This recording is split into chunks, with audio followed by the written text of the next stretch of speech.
Hello students, welcome back to my YouTube channel. I hope you have seen the previous videos of this chapter calorimetry.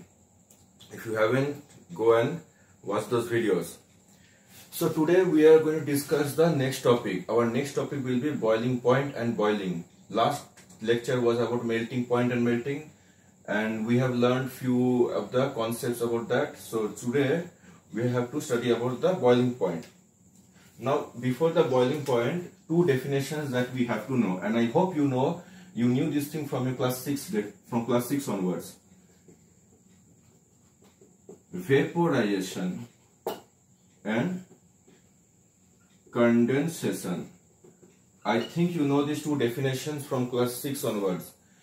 Okay, I'm going to remind you about this definition. Vaporization is what? It's a process.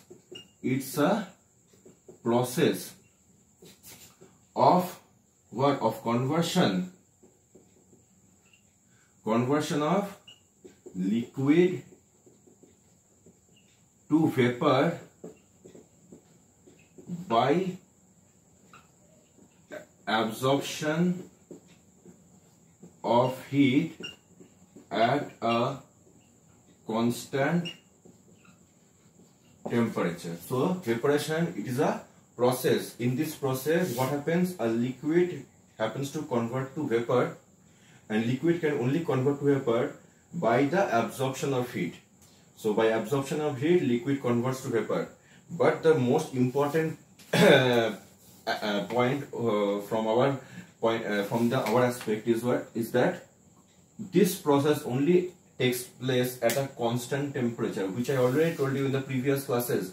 The change of state always takes place at a constant temperature. So over here you can see it is going from the liquid state to vapor state, and this state of change of state always happens to be at a constant temperature.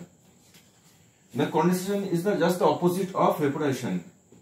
It is a process. It's a process of conversion of vapor to liquid, of vapor to liquid. Over the liquid to vapor, in the previous definition it was from liquid to vapor. Now we have from vapor to liquid. So it's a process of conversion of vapor back to liquid. Now this time it won't be absorbing heat. On the other hand, it will be rejecting heat. By rejecting heat, and this is also a change of state. So always a change of state always happens to be at a constant temperature. This happens at a constant temperature. So this process of conversion of vapor state to liquid state by rejecting heat at a constant temperature. So you need to be little more careful with this word, because always a change of state happens to be at a constant temperature. So now you understood these two definitions, and I think these definitions were from class 6 only.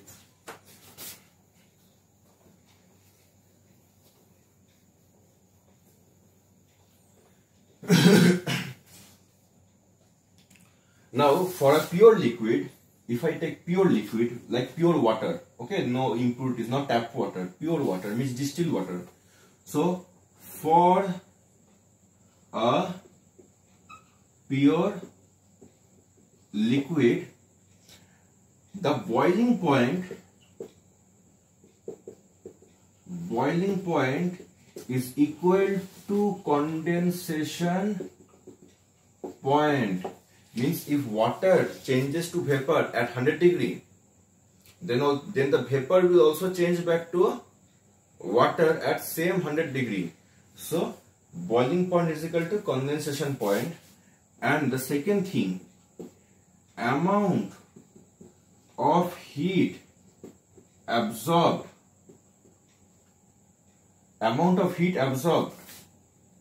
from changing from, say, solid to liquid, amount of heat absorbed changing from solid to liquid is equal to the same amount of heat, is equal to amount of heat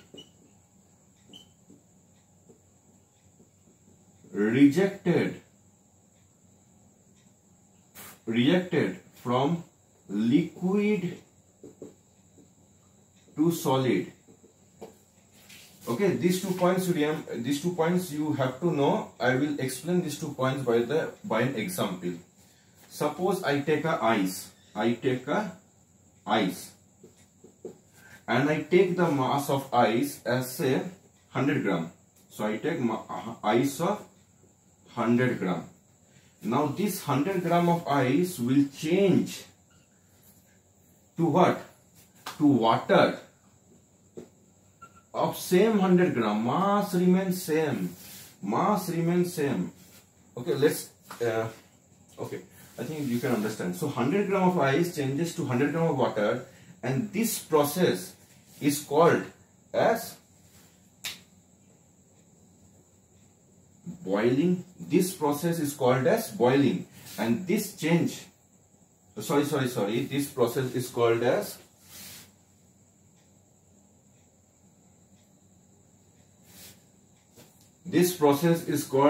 melting. This process is called as melting.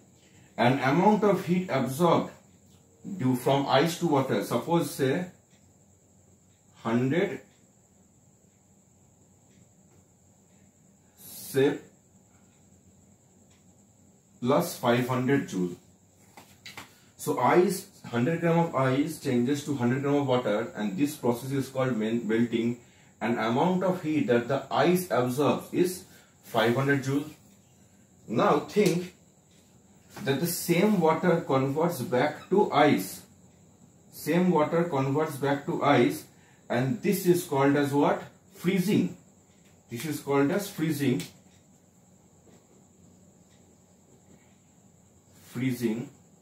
An amount of heat, this time will be done what? Rejected. 500 joule of heat is rejected. Are you getting my point?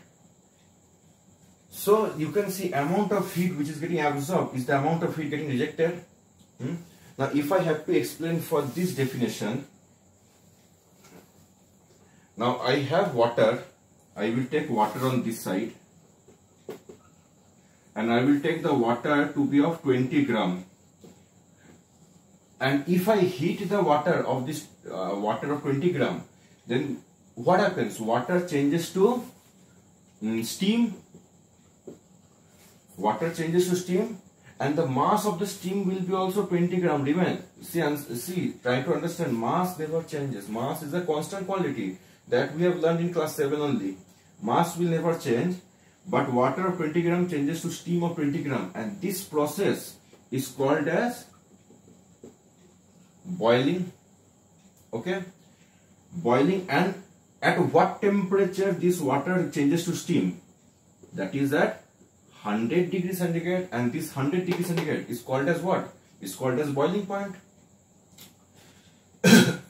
And over here, amount of heat absorbed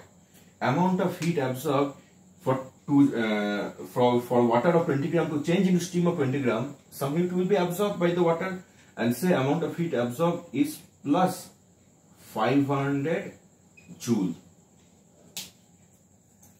Now you have to consider the second factor, that the steam changes back to water. Steam is changing back to water. When steam changes back to water, this process is known as condensation. And this condensation will also take place at 100 degrees centigrade. And this time, the amount of heat will not be absorbed by that, but the amount of heat will be rejected. So I'll write minus rejected. Okay, the steam will be giving away heat from its body, so minus rejecting. And how much heat will be rejecting? The same amount of heat that it absorbed, the same amount of heat is rejected. So you can see what is boiling. Boiling is going from one state to another state by absorption of heat, and condensation is going from the steam to water by rejecting the same amount of heat. And both of them takes place at same temperature. That's why I said boiling point is equal to condensation point. Why? because boiling point is 100 degree, condensation point is also 100 degree. So both of them happens to be at the same temperature, and also I stated that the amount of heat which is absorbed 500 joule will be the same amount of heat rejected minus 500 joule. So I hope you understood this concept of the first part. Now we have to explain this thing by a graphical way.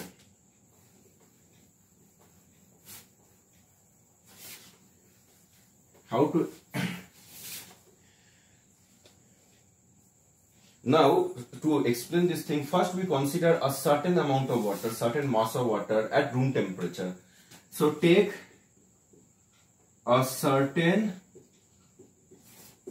mass of water at 20 degrees centigrade. So take the certain mass of water at 20 degrees centigrade, that is the room temperature, like the normal glass of water. Now if we heat it, what will happen? The water will change its temperature from 20 to 30, 30 to 40, 40 to 50, 50 to 60, 60 to 70, 80, 90, 100. So as we are giving heat, the temperature is rising. So we are giving heat, temperature is rising, giving heat, temperature is rising. But after 100, what we get to see is that there is a change of phase. From the liquid state, it changes to the vapor state, and at that point when the change of state is happening, I am giving heat, but on the other side the temperature is not rising. The temperature remains to be constant at 100 degrees centigrade. So this part we have to explain in a graphical form, and these graphical forms are very important from the exam point of view. So you see what I am drawing over here, and pay very close attention. For a graph I need two axes. This is called x-axis and this is called y-axis. This is called x-axis. Let me draw the line, it is straight. This is x-axis and this is y-axis. X-axis represents time in seconds and y-axis represents temperature in degrees centigrade, right? Where both the axes meet, that is taken as 0. Now see, time, how will I take? Time is taken from 0, I will take 30 seconds, then 60 seconds, then 90 seconds, then 120, 150, 180, 210, 240. So 60, 80, not 80, this will be 90, 120, 150, 180, 210. And in the y-axis I told you what? It will represent temperature. So 0, 20, 40, 60, 80, 100. This is 20 degrees centigrade, 40 degrees centigrade, 60 degrees centigrade, 80 degrees centigrade, 100 degrees centigrade. So you understood how I made the graph. You have to try this graph at home. Otherwise, when the exams will come, the first thing or this question comes in a graphical way, try to represent that. And if you are not able to draw the x and y axis, then obviously you won't be able to make the graph. So it is very important to know the x and y axis. Now I will make a small chart over here to make you understand. Initially when time is 0, say this is time, this is temperature. When time is 0 at the initial starting, what is my temperature? My temperature is 20 degrees centigrade as stated. Now if I keep on heating, it will take some time. It will take some time. So let's say it takes 90 seconds. Okay, from 0 second to 90 second to go from the temperature of 20 degrees centigrade to 100 degrees centigrade. Understood? So it takes 90 seconds to reach the temperature of 100 degrees centigrade from 20 to 100. Next I notice is what? After that till 200 and till the next 120 seconds means say next after 90 if we take more 120 means total becomes 210 seconds. The temperature is not rising. The temperature remains to be 100 degrees centigrade only. So after 90, we further heat it. we further heat it till 210 seconds. Okay, try to think. 90 seconds, starting from 0 to 90, I am heating it, temperature is rising, temperature from 20 it went to 100, but after that point, when it reaches 100 degree, from that time, if we keep on heating it, the time will increase from 90 to 210 seconds, but the temperature is not going to increase. So let's try to put this in a graph form. So at 20, my temperature is 0. So at 20 my time is 0. So let's put at this mark. Now next thing, at 90 it becomes 100. So I will take this mark, and after that it continues at 210 also. The temperature is same, 100 degree. So let's try to put this.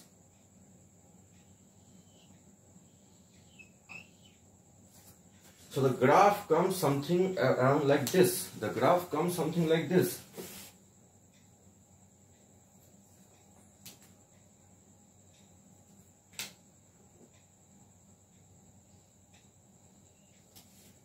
Now what does this graph indicate? What does this graph indicate? So if I mark some point, this point as A, this point as B, this point as C, if I mark some points, from A to B, what is happening? Try to think. From A to B, as I am giving heat, the temperature is also rising from 20 to 40 to 60 to 80 to 100. So temperature over here rises. Means what? Right now, that water at 20 degree, it will be liquid state. At 40 degree, it is also a liquid state. At 60, it is also liquid. At 80 is liquid. At 100 is liquid.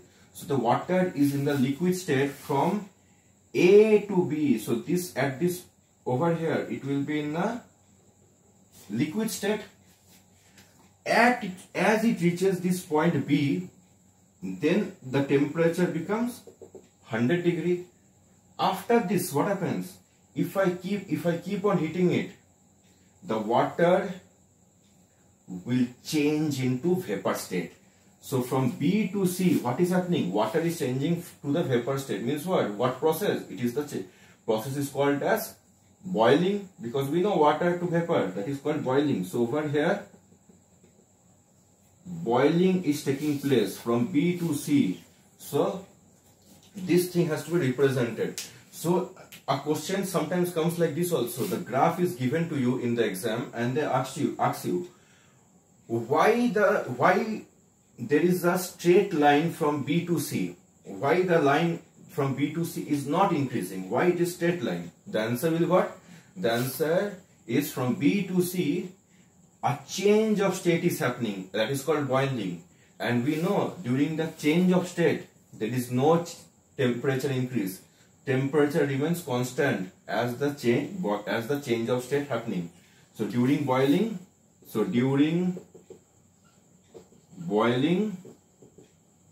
what happens? Temperature remains constant. Clear? During this boiling, my temperature is not going from 100 to 110. It is remaining constant. So you have to know this thing. So this is the graphical point of view. I hope you understood it.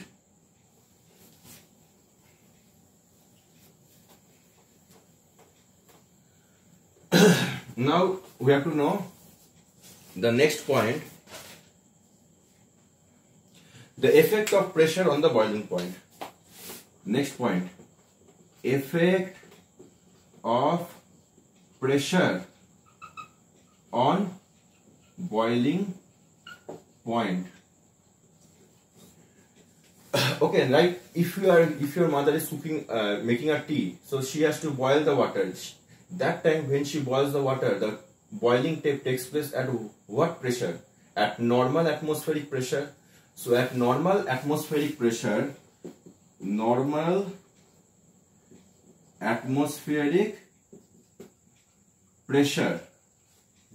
atmospheric pressure is right, all of us normally happens to boil water to make tea at normal atmospheric pressure only. and that normal atmospheric pressure is 1 atmosphere, and normal boiling point will be 100 degree centigrade. So at 100 degree centigrade, the water boils at 100 degree centigrade at normal atmosphere. But think, in the pressure cooker, is there a normal atmosphere at normal atmospheric pressure? No. So in pressure cooker, what we do? We increase the atmosphere. We increase the pressure by putting that lid and everything. We increase the pressure. So that time the pressure won't be 1 atm. It will be 1.75 atmosphere. And at this increased atmosphere, the water happens to boil at 125 degrees centigrade. So you can see how pressure and temperature, boiling point, they are related. As pressure increases, boiling point will increase. So you can see, as the pressure from here to here increasing, the boiling point also happens to increase. On the other side also I can say, if pressure decreases, if pressure also decreases, then the boiling point will also decrease. So pressure increases, boiling point increases, pressure decreases, boiling point decreases. Simple concept. Now, now you tell me where it is better to cook food, at normal atmospheric pressure or in the pressure cooker? And your answer should be pressure cooker. In pressure cooker, it is more easier to cook food. Why? Because in pressure cooker, your boiling point of the water is how much? 125 degrees centigrade. Now, which water contains more heat? This water contains more, the water at 100 degrees centigrade contains more heat, or the water at 125 degrees centigrade contains more heat? Think. Which water has more heat? This water or this water? The answer is this water. The water at 125 degrees centigrade happens to contain more amount of heat, because more temperature, more heat. And over here, less temperature, less heat. So, over here, more heat. Over here, less heat. And to cook a food, to cook the food, we need more heat or less heat? Answer is obviously more heat. So when we are cooking food, if we are cooking in the pressure cooker, we are supplying more amount of heat. As we are giving more amount of heat, the food will be cooked more properly, and also it will be cooked in a much lesser time. So as more heat is given, food is cooked properly. Because any vegetables, if you are providing more heat, then the vegetables from the inside also they get cooked, and it is very easy to digest and swallow to eat. So food is cooked properly at 125 degrees centigrade, and also in a shorter time.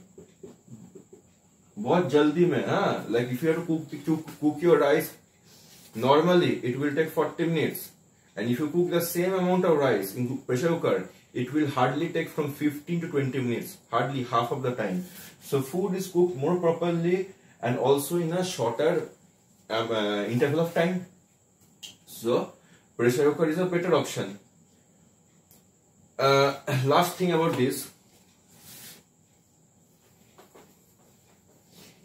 Normal atmospheric pressure is 1 atmosphere, and at that atmospheric pressure, water boils at 100 degrees centigrade. But if we go to Mount Everest,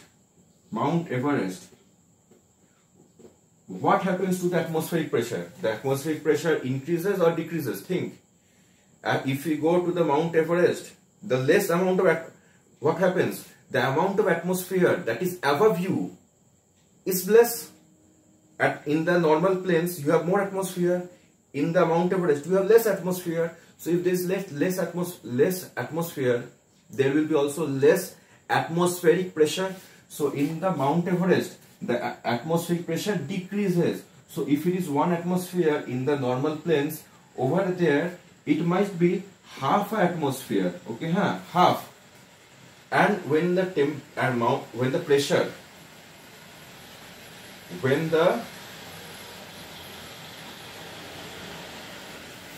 when the pressure happens to decrease, your boiling point will also decrease. The boiling point from 100 degrees centigrade will go to 75 degrees centigrade. Understanding?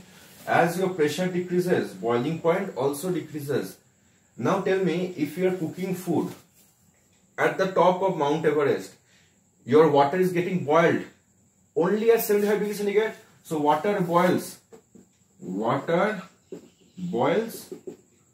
at 75 degrees centigrade. Now tell me, will this water which is at 75 degrees centigrade will contain more heat or it will contain less heat? Definitely, lower the temperature, it will contain less heat. So water boils at 75 degrees centigrade.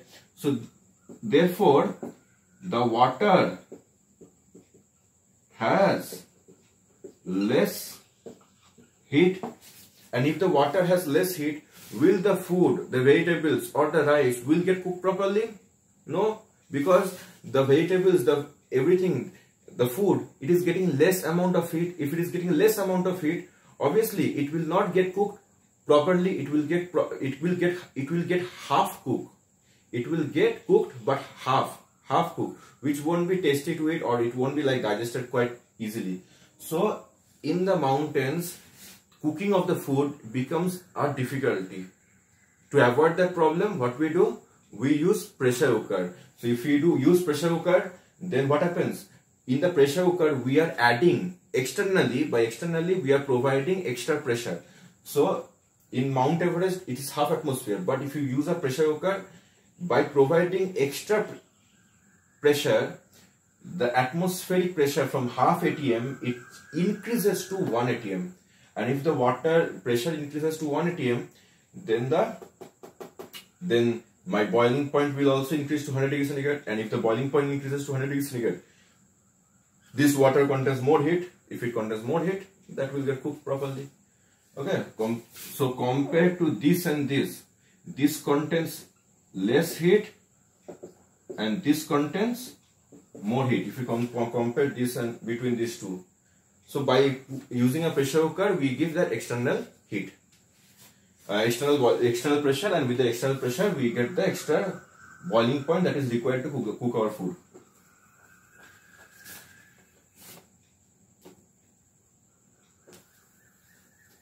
Now the last topic for today is the effect of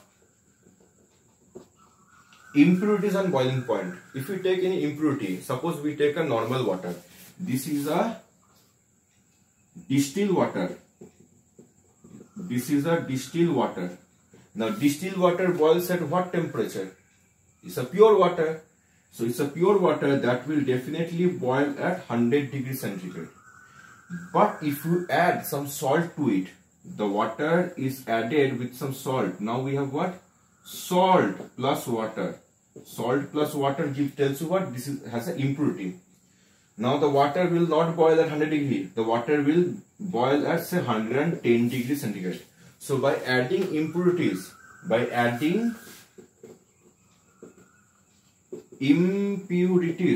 happens? The boiling point will also increase. By adding impurities, boiling point increases. Understood? So that is why in our food that we normally cook in our houses, we add salt. Okay, we add salt to improve the taste. That is okay. But other than that, the other reason to add salt is to make the boiling point of the water increase. If you add salt, the boiling point of the water will increase, and definitely that will contain more amount of heat. That water which boils at 110 degrees centigrade will contain more amount of heat, and that heat is enough to cook the food properly compared to the heat of the water at the heat that is contained in the water at 100 degrees centigrade.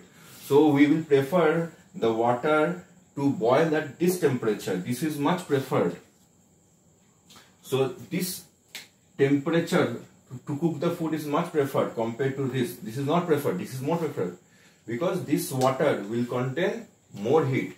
So that will contain more heat, and this will contain less heat. So if the water with the salt has more heat, that will cook the food faster, better than this water. So this was all about the boiling point.